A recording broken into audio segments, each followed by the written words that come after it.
नमः शिवाय। ओम नमः शिवाय। ओम नमः शिवाय। ओम नमः शिवाय। ओम नमः शिवाय। ओम नमः शिवाय। ओम नमः शिवाय। ओम नमः शिवाय। ओम नमः शिवाय। ओम नमः शिवाय। ओम नमः शिवाय।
ओम नमः शिवाय।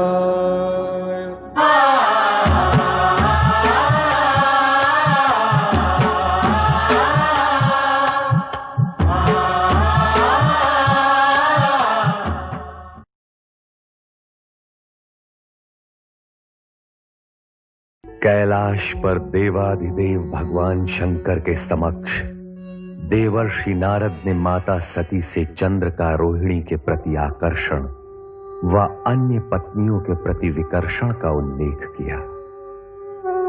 माता सती बहनों की चिंता में निमग्न हो गई। उधर अर्धरात्रि में रोहिणी अपनी शैया पर बैठी चंद्र की स्मृति में व्याकुल है। ये मुझे क्या हो गया है प्रभु? क्या मेरा जीवन उद्देश्यहीन हो गया है? क्या चंद्र मुझे कभी प्राप्त नहीं होगा? क्या चंद्र मेरी सुध ही नहीं लेगा? मुझे स्वयं नहीं ज्ञात कि मैं कैसी विपदा में आन पड़ी हूं। हे परमेश्वर, मेरा जीवन क्या निरर्थक है? नहीं नहीं, मेरा जीवन निरर्थक नहीं हो सकता। मैं इस जीवन को ऐसे ही व्यतीत नहीं करूंगी। मुझे अपने जीवन के बारे में सोचना होगा मुझे। मैं अपने चंद्र के बिना नहीं जी पाऊंगी, मैं नहीं जी पाऊंगी। हे भगवान, तुम्हें यदि सृष्टि रचना करनी ही थी तो मानव क्यों बनाया? और यदि मानव ही बनाना था तो उसे हृदय क्यों दिया? और यदि उसे हृदय देना ही था प्रभु, तो उसमें प्रेम क्यों समोया? ये मेरी सोच से परे है प्रभु। मैं आज तक इसका कारण नहीं जान पाई। मुझ पर कृपा करो प्रभु। मेरे चंद्र से मुझे शीघ्र मिला दो प्रभु।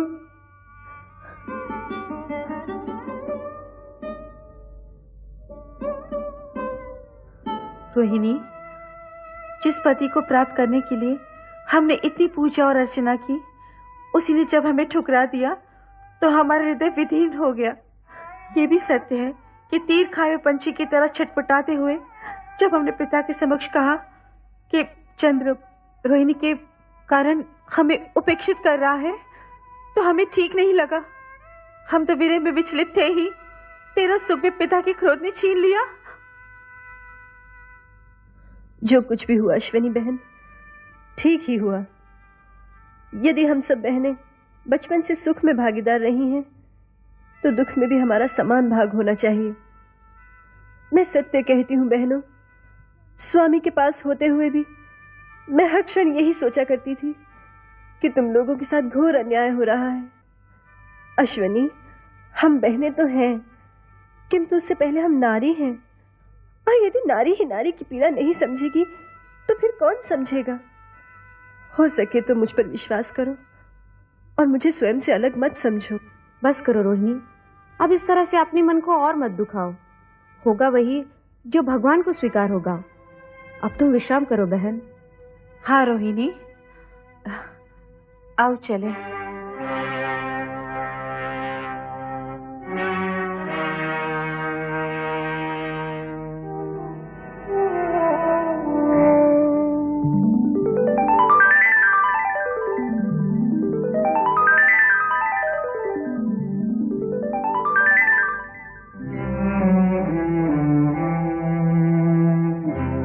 प्रिय, स्वामी आप?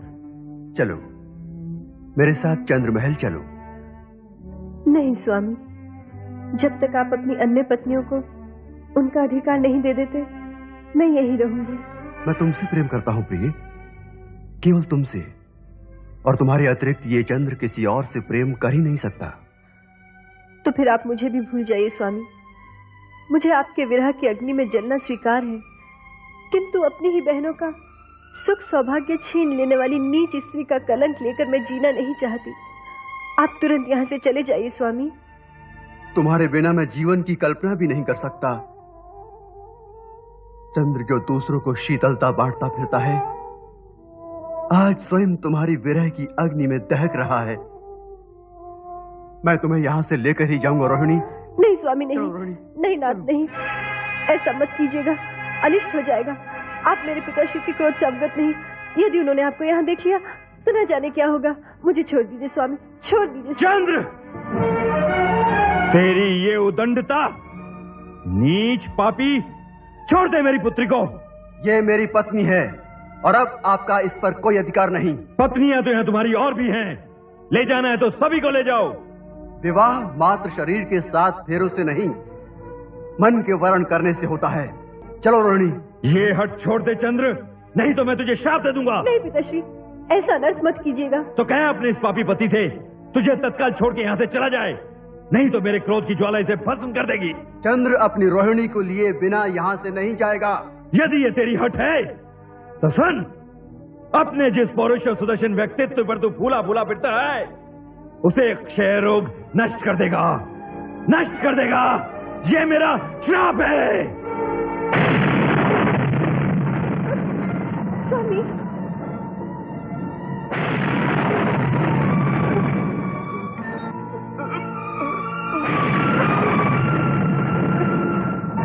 स्वामी,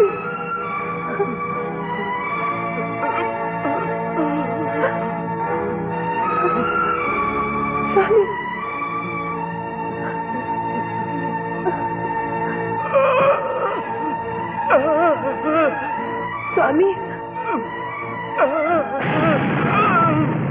स्वामी, स्वामी, नहीं स्वामी, नहीं स्वामी, आंखें खोलिए स्वामी, स्वामी, नहीं स्वामी, स्वामी, स्वामी,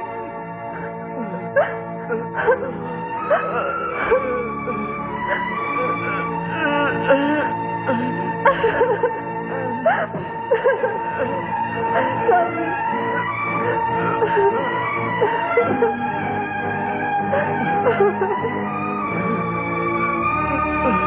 स्वामी, स्वामी, कुछ बोलिए स्वामी। देवराज, देवराज, देवराज, गुरु बृहस्पति, देवराज इंद्र, देवी इंद्राणी और समस्त देवतागण, अत्यंत कष्टकारक समाचार है। कष्टकारक समाचार? ऐसी क्या अनहोनी हो गई वायुदेव? प्रजापति दक्ष के शाप के फलस्वरूप चंद्रदेव क्षयग्रस्त होकर निस्तेज हो गए हैं। उनके प्रकाश के अभाव में पृथ्वीलोक और नक्षत्र लोक में मलिनता छा गई है, वातावरण प्रदूषित होने लगा है और सृष्टि की व्यवस्था का संतुलन बिगड़ता जा रहा है देव।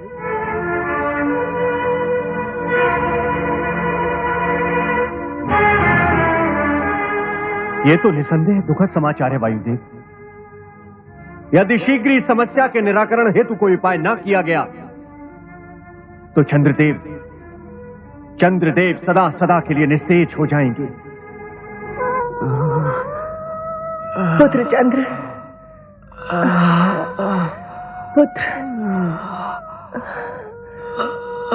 पुत्र चंद्र। वही हुआ जिस बात का मुझे भय था। दक्ष के इस कठोर शाप के आगे हमारे सभी मंत्र, यज्ञ, हवन कोई प्रभाव नहीं दिखा पाएंगे। हम वो अभागे माता पिता हैं जिनकी आंखों के सामने उनके पुत्र को। नहीं, ऐसा मत कहिए स्वामी, ऐसा सोचे भी नहीं। माँ जननी होती है, उसमें सृजन की शक्ति होती है। वह अपनी संतान के लिए मृत्यु से भी संघर्ष कर सकती है। मैं भी अपने पुत्र का अनिष्ट नहीं होने दूंगी। परमपिता, क्या चंद्र सदा के लिए अस्त हो जाएगा? क्या आप नक्षत्रों को नए सिरे से अपने मार्ग निश्चित करने होंगे? कुछ तो कीजिए। हे सृष्टिकर्ता, आपकी सृष्टि पर संकट मंडरा रहा है। ये सत्य है, चंद्र से अपराध हुआ है, और यह भी सत्य है कि दक्ष ने क्रोध में आकर अपने अपराधी जामाता को श्राप दे डाला। उसे यह भी ध्यान न रहा कि चंद्रमात्र दक्ष का जामाता नहीं, सृष्टि का एक आवश्यक यंत्र भी है। उसके न रहने से पृथ्वी का संचालन डामाडोल भी हो सकता है। किंतु तो क्या सृष्टि समाप्ति के कगार पर पहुंचने वाली है परमपिता? मुझे ऐसा प्रतीत होता है कि सृष्टि की रचनात्मक शक्तियों का यह द्वंद्व एक सीमा से आगे नहीं बढ़ेगा। इस दशा में मुझे विचार करना होगा। विचार।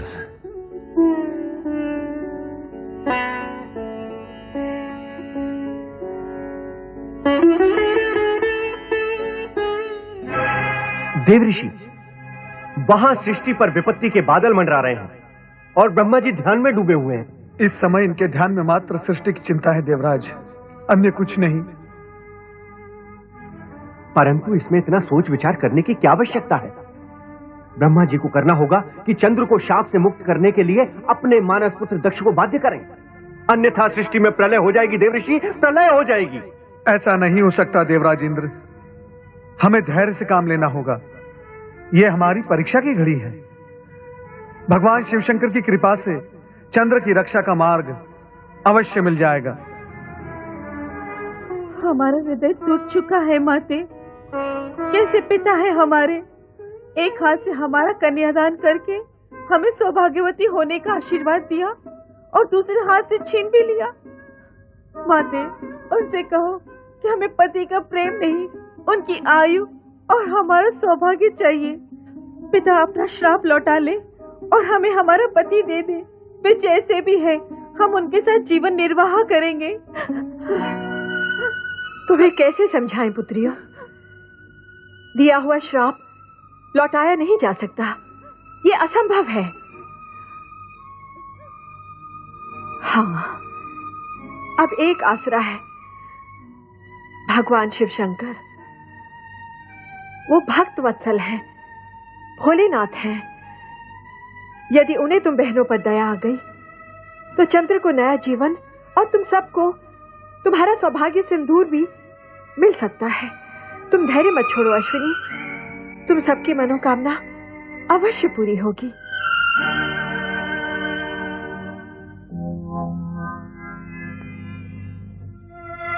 ये मौन कैसा? क्या मैं इस मौन का कारण जान सकता हूं?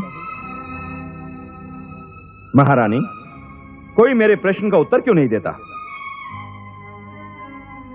आपके प्रश्न का उत्तर मैं देती हूँ पिताश्री। देखिए देखिए इन्हें, ये आपकी वही प्रिय पुत्रियां हैं जिनके सौभाग्य चंद्र पर दक्ष नाम का ग्रहण लग गया है, जो चंद्र को निगल जाना चाहता है। पुत्री! क्रोधित मत होइए पिताश्री, और इतना मंगल करने के पश्चात आपको मुझे पुत्री कहने का भी कोई अधिकार नहीं। मैं जा रही हूँ अपने पति के पास। तुम वहां नहीं जाओगी, और यदि तुमने मेरी आज्ञा की अवहेलना की तो आप मुझे भी श्राप दे दीजिएगा। इससे अधिक आप कर भी क्या सकते हैं। माते, जीवन मृत्यु के इन संघर्ष क्षणों में मैं अपने पति को एकाकी नहीं छोड़ सकती। मैं जा रही हूँ।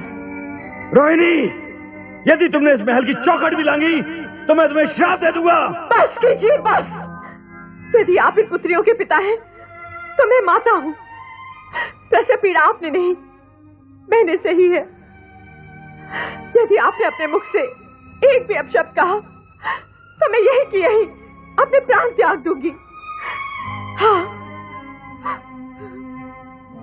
दक्ष महल, इंद्रलोक, ब्रह्मलोक, हर स्थान पर चंद्रदेव की गंभीर स्थिति पर चिंता का वातावरण बन गया। देवर्षि नारद, गुरु बृहस्पति सहित सभी देवगण चंद्र की निरंतर क्षीण होती स्थिति से तनावग्रस्त हो उठे। चंद्रदेव की माता ने पुत्र को इस संकट से उबारने के लिए कैलाश जाने का निश्चय किया। आप कहाँ हैं प्रभु?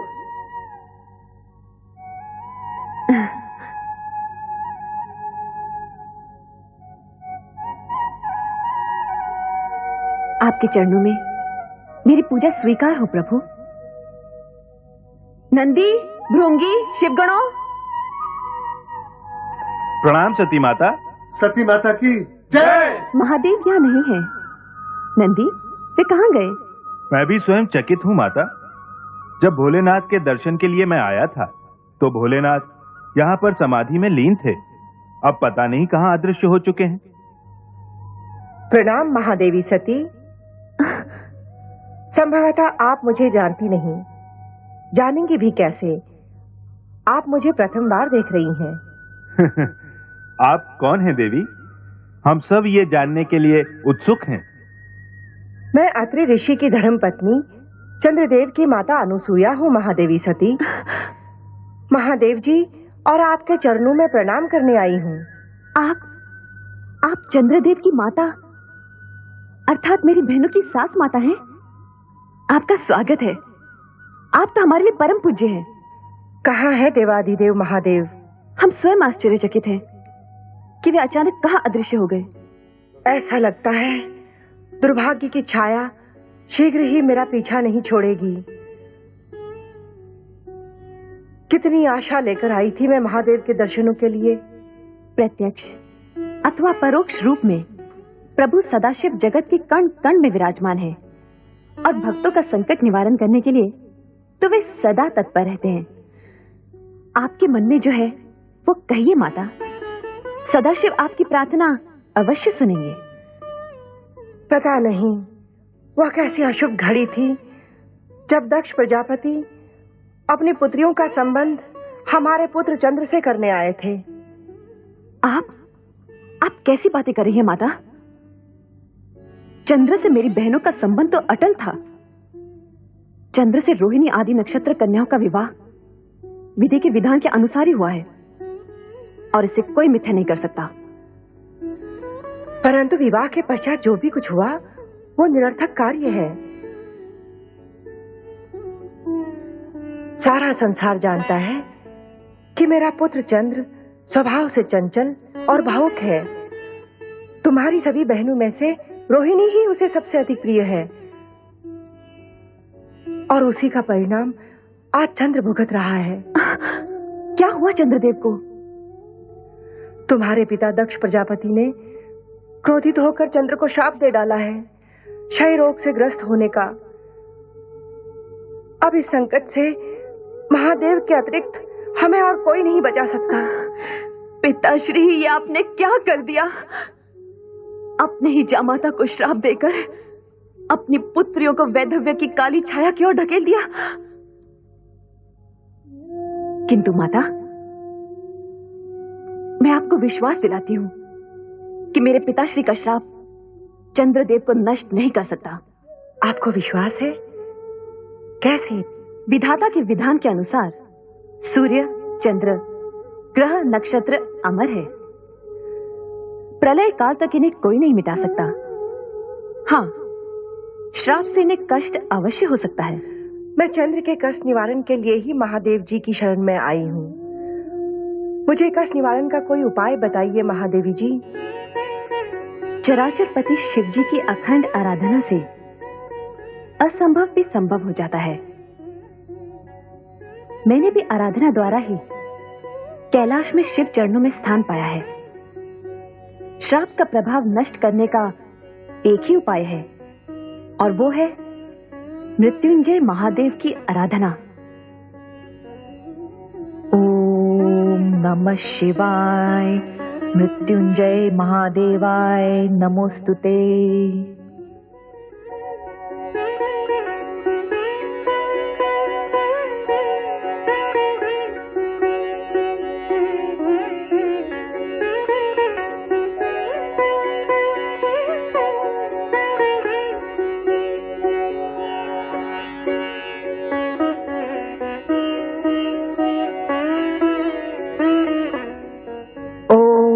नमः शिवाय, मृत्युंजय महादेवाय नमोस्तुते। परमपिता ब्रह्मा, आपने शिवाराधना करके चंद्र की श्राप मुक्ति का उपाय अवश्य जान लिया होगा। कृपया हमें बताएं। चंद्र की श्राप मुक्ति का एक ही उपाय है, मृत्युंजय महामंत्र से शिव की आराधना। वो मंत्र है ओम नमः शिवाय, मृत्युंजय महादेवाय नमोस्तुते।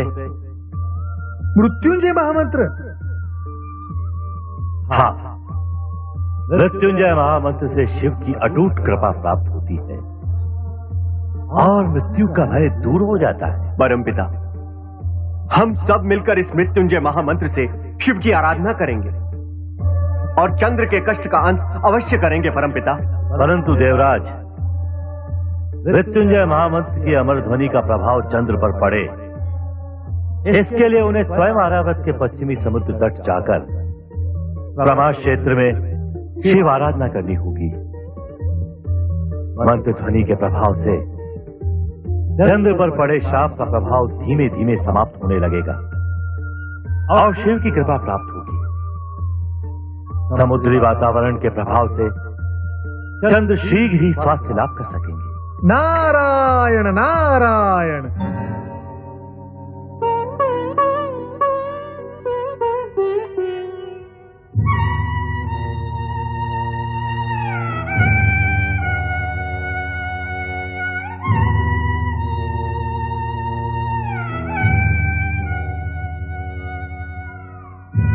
स्वामी, आपकी दुर्दशा मेरे ही कारण हुई है। इसके लिए मैं अपने आप को कभी क्षमा नहीं करूंगी। रोहिणी बहू, इस तरह अपने आप को दंडित करने से कुछ नहीं होगा। हम दोनों को मिलकर ही चंद्र को बचाने का उपाय करना होगा। माताश्री,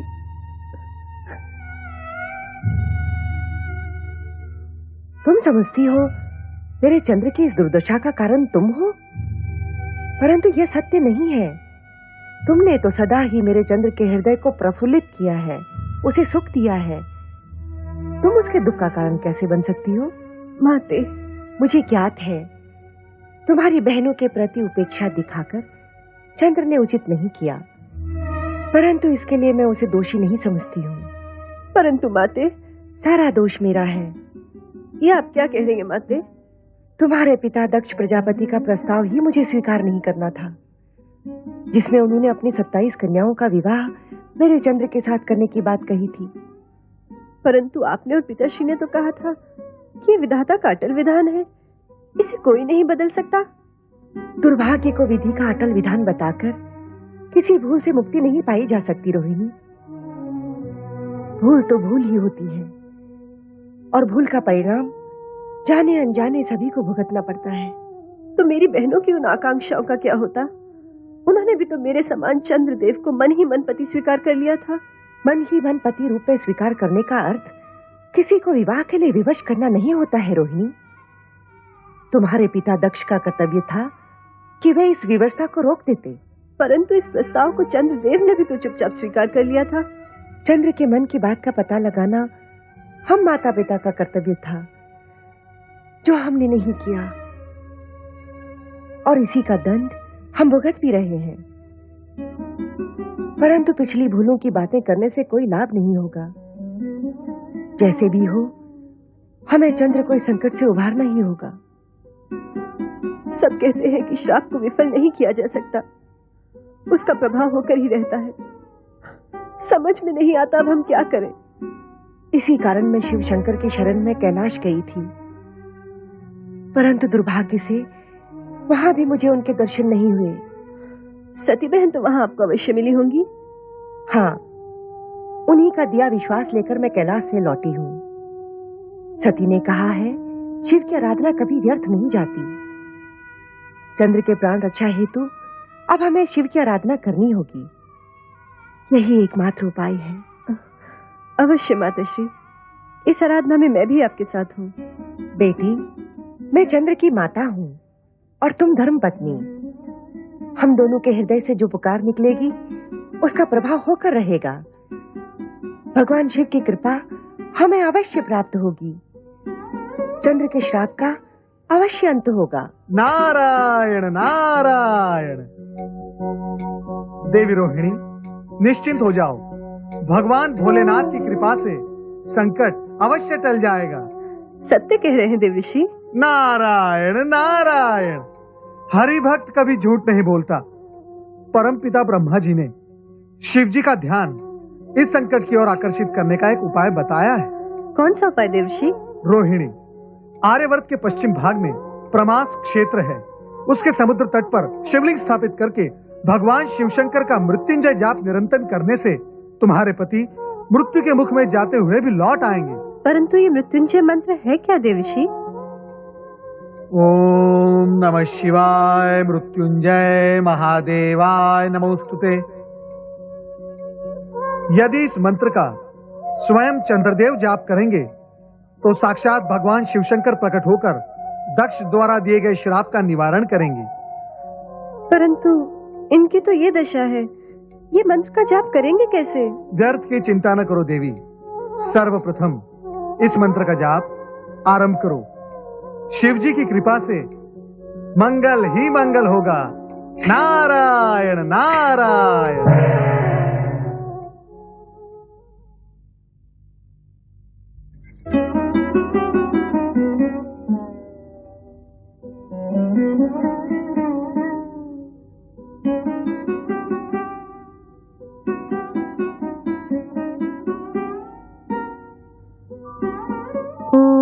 नमः शिवाय मृत्युंजय महादेवाय नमोस्तुते। ओम नमः शिवाय मृत्युंजय महादेवाय नमोस्तुते।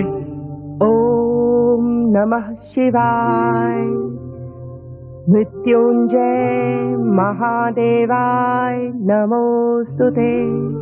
ओम नमः शिवाय मृत्युंजय महादेवाय नमोस्तुते। ओम नमः शिवाय मृत्युंजय महादेवाय नमोस्तुते।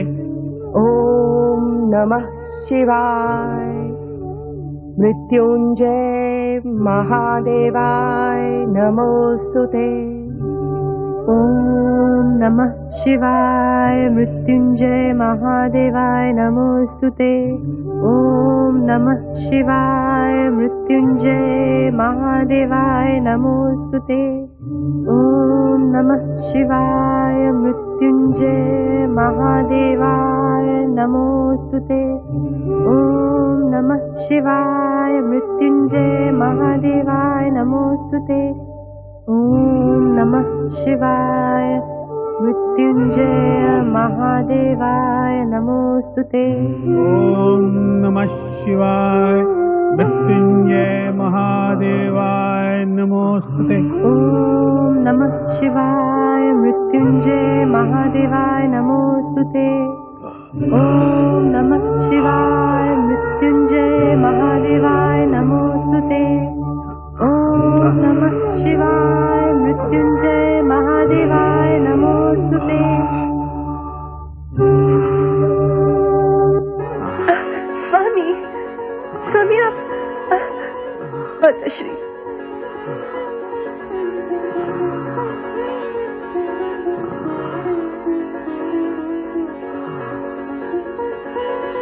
स्वामी। रोहिणी, माते। स्वामी, चिरंजीव रहो पुत्र। माताश्री, देव ऋषि के कहे अनुसार मैं इन्हें शीघ्र ही ब्रह्मास्त्र क्षेत्र ले जाऊंगी। मुझे आशीर्वाद दीजिए माताश्री कि मेरा सौभाग्य अक्षुण्ण रहे। मेरा आशीर्वाद सदा तुम्हारे साथ है पुत्री। अखंड सौभाग्यवती भव।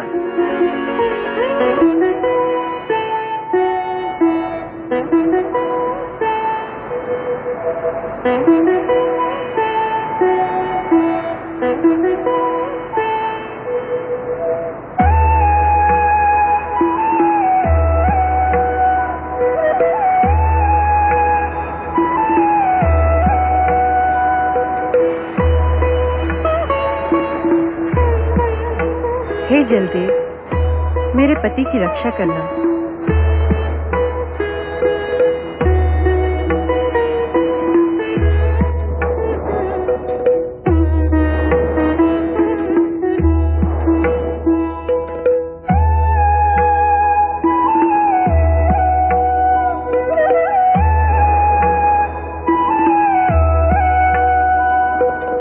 ओम नमः शिवाय मृत्युंजय महादेवाय नमोस्तुते। ओम नमः शिवाय मृत्युंजय महादेवाय नमोस्तुते। ओम नमः शिवाय मृत्युंजय महादेवाय नमोस्तुते। ओम नमः शिवाय मृत्युंजय महादेवाय नमोस्तुते। ओम नमः शिवाय मृत्युंजय महादेवाय नमोस्तुते। ओम नमः शिवाय मृत्युंजय महादेवाय नमोस्तुते।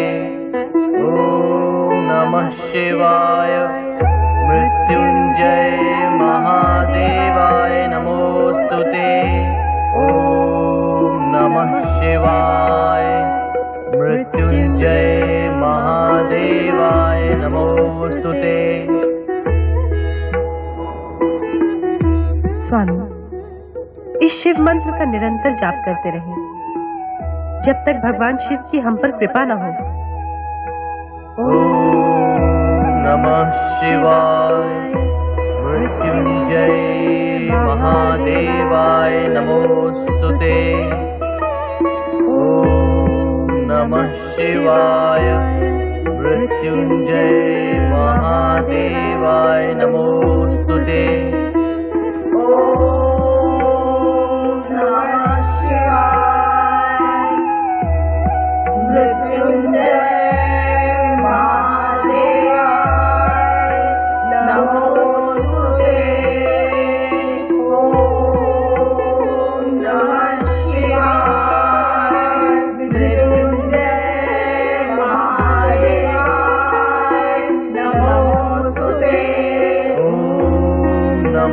शिवाय मृत्युंजय महादेवाय नमोस्तुते। ओम नमः शिवाय मृत्युंजय महादेवाय नमोस्तुते। ओम नमः शिवाय मृत्युंजय महादेवाय नमोस्तुते। ओम नमः शिवाय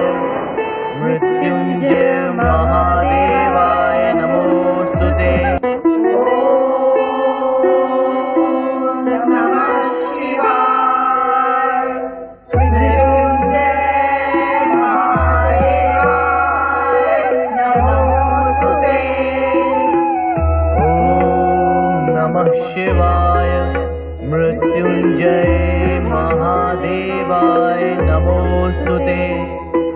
ओम नमः शिवाय मृत्युंजय महादेवाय नमोस्तुते। ओम नमः शिवाय मृत्युंजय महादेवाय नमोस्तुते। ओम नमः शिवाय मृत्युंजय महादेवाय नमोस्तुते। ओम नमः शिवाय मृत्युंजय महादेवाय नमोस्तुते। ओम नमः शिवाय मृत्युंजय महादेवाय नमोस्तुते। देवी। स्वामी, स्वामी, श्रापग्रस्त चंद्र के संकट का निवारण कीजिए, अन्यथा मेरी बहनों के साथ ही सृष्टि में भी अनर्थ व्याप्त हो जाएगा। प्रलय आने का कोई संशय नहीं रहेगा। चिंता न करो प्रिय, चंद्र को दिए हुए श्राप का परिमार्जन अवश्य ही होगा। ओम नमः शिवाय मृत्युंजय महादेवाय नमोस्तुते। ओम नमः शिवाय मृत्युंजय महादेवाय नमोस्तुते। ओम नमः शिवाय मृत्युंजय महादेवाय नमोस्तुते। ओम नमः शिवाय मृत्युंजय महादेवाय नमोस्तुते। ओम नमः शिवाय मृत्युंजय महादेवाय नमोस्तुते। चंद्रदेव।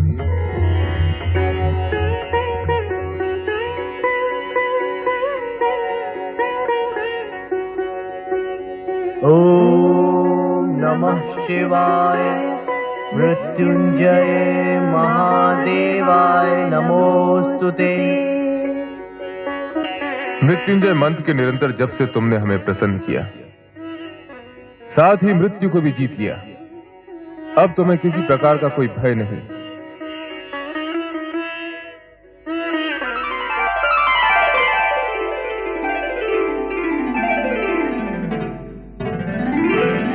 मैं श्राप के प्रभाव से मुक्त हो गया। श्राप मुक्त हो गया प्रभु। पूर्ण रूप से नहीं, किंतु शाप का किंचित मात्र प्रभाव तुम पर अवश्य रहेगा। वो कैसे प्रभु? इस कारण कि प्रत्येक मास के कृष्ण पक्ष में तुम क्षीण होकर अमावस्या तक आकाश से अदृश्य हो जाओगे, किंतु मेरे वरदान के प्रभाव से शुक्ल पक्ष में तुम्हारा तेज बढ़ने लगेगा और पूर्णिमा आने पर तुम पुनः अपना स्वाभाविक रूप प्राप्त कर लोगे। मंगल हो। भगवान, आज्ञा हो तो एक निवेदन करूं? कहो। जिस शिव ज्योति ने आज मेरे रोग का निवारण करके मुझे नवजीवन प्रदान किया, वही आपके अन्य भक्तों की प्राण घातक रोगों से रक्षा करे। अतः निवेदन है कि आपकी ये ज्योति यहीं विराजमान रहे और आने वाले युगों युगों तक शिव भक्तों का कल्याण करती रहे। तथास्तु।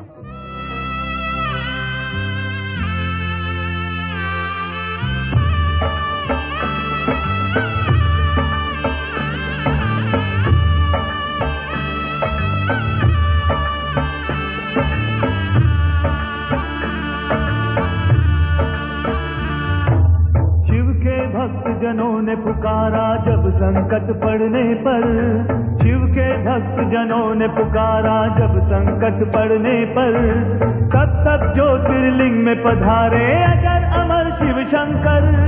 अजर अमर शिव शंकर, अजर अमर शिव शंकर, अजर अमर शिव शंकर, अजर अमर शिव शंकर, अजर अमर शिव शंकर, अजर अमर शिव शंकर, अजर अमर शिव शंकर, अजर अमर शिव शंकर।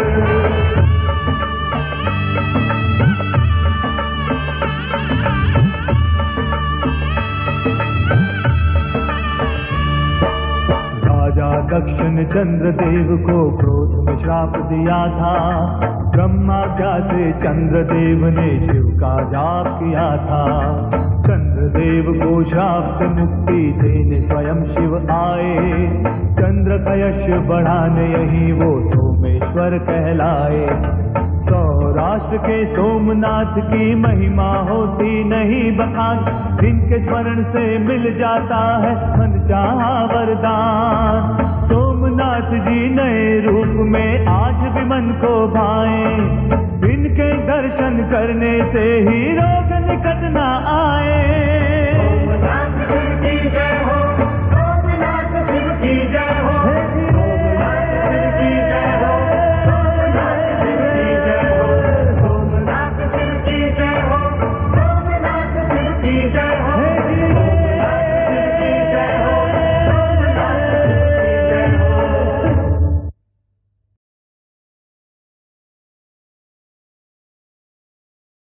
विश्वव्यापक सत्य तो यही है कि सर्वेश्वर भोलेनाथ पर श्रद्धा रखने वाले प्राणी जब अपने आप को उनके चरणों में समर्पित कर देते हैं तो विलक्षण पुरुष सिद्ध होते हैं। श्रेष्ठ पुरुष सदा भौतिक सुख का त्याग कर भगवान शिव का अनुग्रह प्राप्त करना ही जीवन की सार्थकता समझते हैं। ऐसे ही समर्पित श्रद्धालु थे सूर्यवंशी महाराजा मानधाता।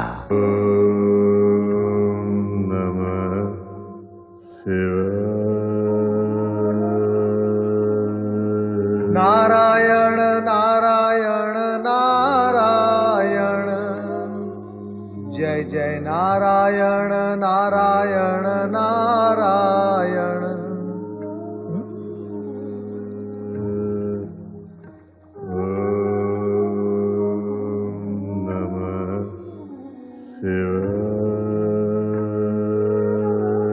नारायण नारायण।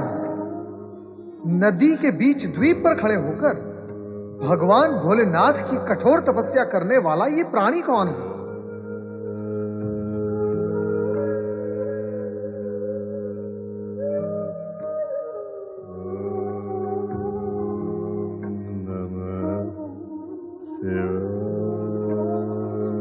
मैं नारायण का जाप कर रहा हूं और ये प्राणी ओम नमः शिवाय रट रहा है। शब्दों में अंतर है परंतु दोनों का अर्थ एक ही केंद्र पर जाके रुकता है। और फिर नारद, जगत तो तुम्हें ज्ञानी समझता है, अंतर तो मूर्ख देखते हैं, ज्ञानी सदा समानता देखते हैं। चलो नारद, ओम नमः शिवाय बोलो। ओम नमः शिवाय।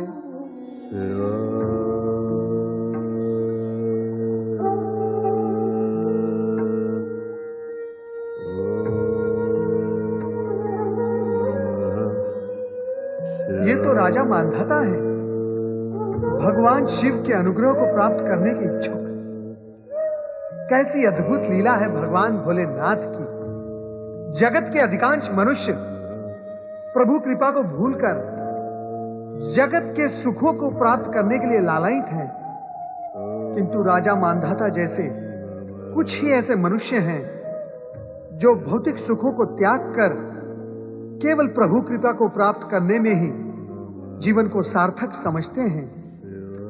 धन्य हो राजा मानधाता, तुम धन्य हो। केवल तुम्ही ने जीवन के मूल सत्य को जाना और समझा भी। तुम धन्य हो।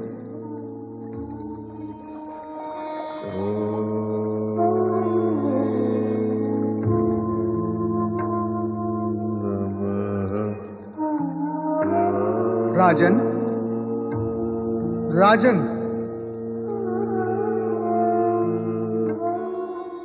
तुमने तो संपूर्ण वातावरण शिवमय बना दिया है। तुम्हारा अणु अणु शिवमय हो गया है। कदाचित इसी कारण मेरा स्वर तुम तक नहीं पहुंच पा रहा है। राजन,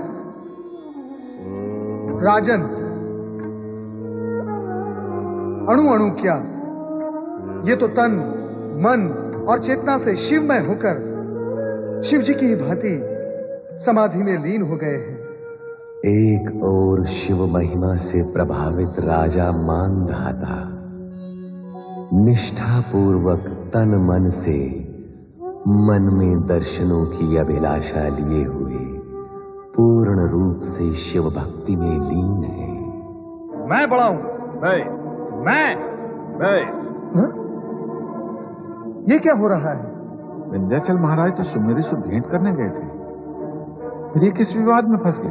मैं नहीं मानता। तुम्हारे ना मानने से भला क्या होता है? तो तुम्हारे मानने से क्या होता है? नारायण नारायण। विवाद, वो भी नारद की अनुपस्थिति में? ना आनंद होगा ना अर्थ होगा उसमें। ठहरो भक्तों, नारद आया। मेरी मान्यता ही सर्वोपरि है। मैं इस संसार का सबसे बड़ा पर्वत हूँ। मुझे ही पर्वत सम्राट, पर्वत राज का सम्मान प्राप्त होना चाहिए।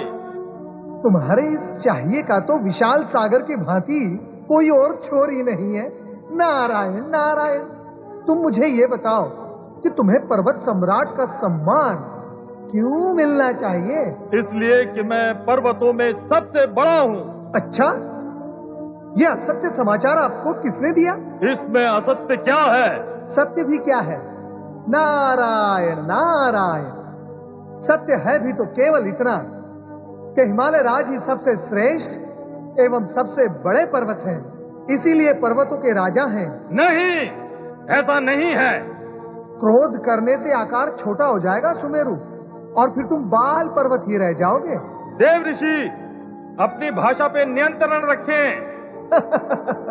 वो तो तभी संभव होगा जब तुम अपने क्रोध पर नियंत्रण रखोगे। वो इनके लिए संभव नहीं है देव ऋषि। विंध्याचल, अपने से बड़ों के प्रति असम्मान की भावना रखना तुम्हें शोभा नहीं देता। यही तो मैं भी आपसे कह रहा था कि स्वयं को पर्वतराज मानकर हिमालय राज के प्रति असम्मान प्रकट करना आपको शोभा नहीं देता। जहां असत्य को सत्य मान लिया जाए, वहां अधिक देर ठहरना उचित नहीं होता। मैं जा रहा हूं, किंतु ये बात सत्य है कि मैं ही हूं पर्वतराज। केवल मैं ही हूं पर्वतराज, केवल मैं ही हूं पर्वतराज। सुमेरुराज, सुनिए तो। नहीं। देखिए, आप हमारे अतिथि हैं, इस तरह क्रोधित होकर मत जाइए। सुमेरुराज, रुक जाइए।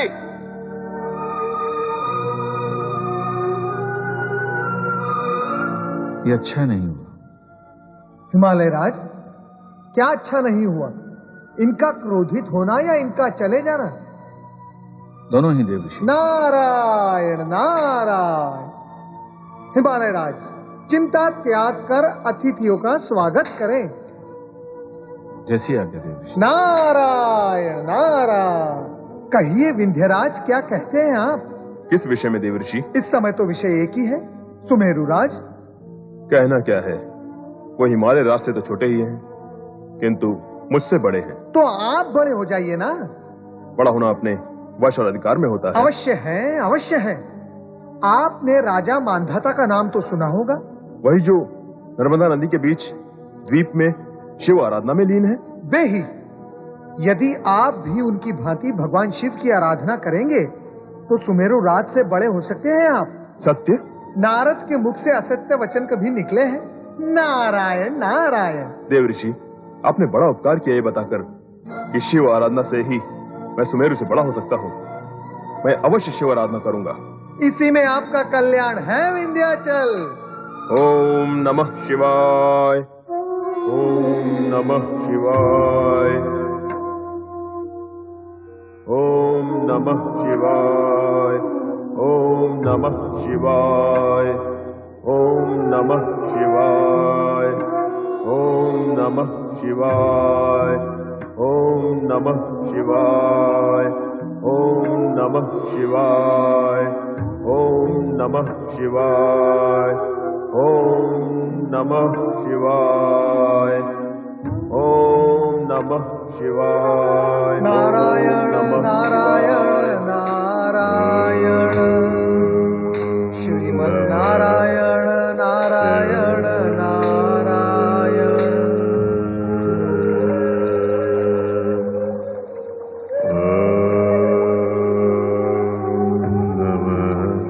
राजा मानधाता, नारायण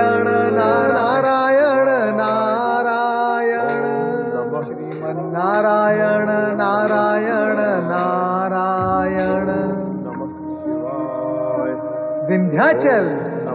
शिवाय। ओम नमः। कितना आकर्षण है शिव जी के पंचाक्षरी महामंत्र में।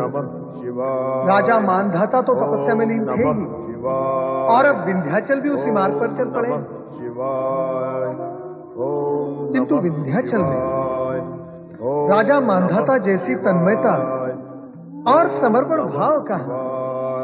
नारायण नारायण नारायण श्रीमन नारायण नारायण नारायण। ओम नमः शिवाय, ओम नमः शिवाय, ओम नमः शिवाय, ओम नमः शिवाय, ओम नमः शिवाय, ओम नमः शिवाय, ओम नमः शिवाय, ओम नमः शिवाय। ओम नमः शिवाय। देव ऋषि प्रणाम। वंदन स्वीकार कीजिए देव ऋषि। कल्याण भव। देवर्षि प्रणाम। प्रणाम। कल्याण भव भृंगी। अब देवेश्वर समाधि से जागेंगे? अवश्य जागेंगे। देवर्षि स्वामी को जगाइए ना।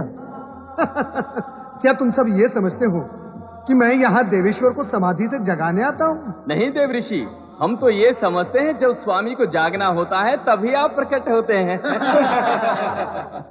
ओम नमः शिवाय। ओम नमः शिवाय। ओम नमः शिवाय। ओम नमः शिवाय। ओम नमः शिवाय। ओम नमः शिवाय। ओम नमः शिवाय। ओम नमः शिवाय। ओम नमः शिवाय। ओम नमः शिवाय। ओम नमः शिवाय। ओम नमः शिवाय। आओ नारद, कहो कहाँ कहाँ भ्रमण कराए? कैसा भ्रमण महादेव जी, मैं तो तीनों लोक में भटकता रहता हूँ। भटकना क्यों कहते हो? तीनों लोकों का आनंद लेते हो, सभी लोकों में व्याप्त लीलाओं का रस लेते हो। किसी देवी अथवा देवता को भी इतनी सुविधा प्राप्त नहीं है जितनी तुम्हें है। भोलेनाथ, आप मेरी दुविधा को सुविधा कहते हैं? मैं जिस लोक में जाता हूँ वहां के प्राणी मुझे संदेह की दृष्टि से देखते हैं, लगाई बुझाई करने वाला समझते हैं मुझे। यह है मेरी सुविधा। इससे तुम्हें क्या अंतर पड़ता है नारद? तुम वही करते रहे हो और वही करते रहोगे जो तुम उचित समझते हो। अब बताओ कहां से आ रहे हो? मैं तो वहां से आ रहा हूं जहां दो शिव भक्तों ने ओम नमः शिवाय इस मंत्र का अलख जगा रखा है। कहां है वो भक्त? आप तो त्रिकालदर्शी हैं, आपसे क्या छिपा है? सब कुछ ज्ञात होते हुए भी आप। तुम नर्मदा नदी के मध्य और तट पर खड़े उन भक्तों की चर्चा तो नहीं कर रहे नारद? हाँ देवेश्वर, राजा मानधाता और विंध्याचल पर्वत आपके नाम का निरंतर जाप कर रहे हैं। उनके जाप की गूंज यहां भी सुनाई दे रही है। आश्चर्य है, आपने अब तक अपने भक्तों को दर्शन देकर उनकी कामना पूर्ण नहीं की। समय पर सभी कार्य पूर्ण होते हैं नारद, समय से पूर्व कुछ भी संभव नहीं।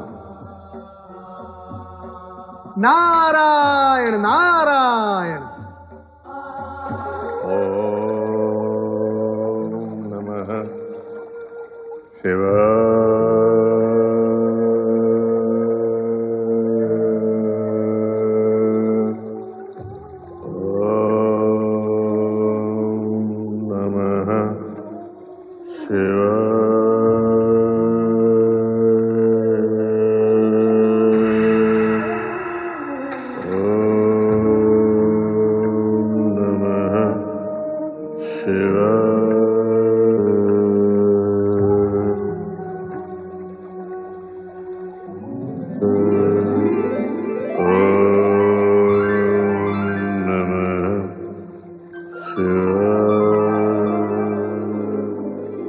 वत्स मंधाता,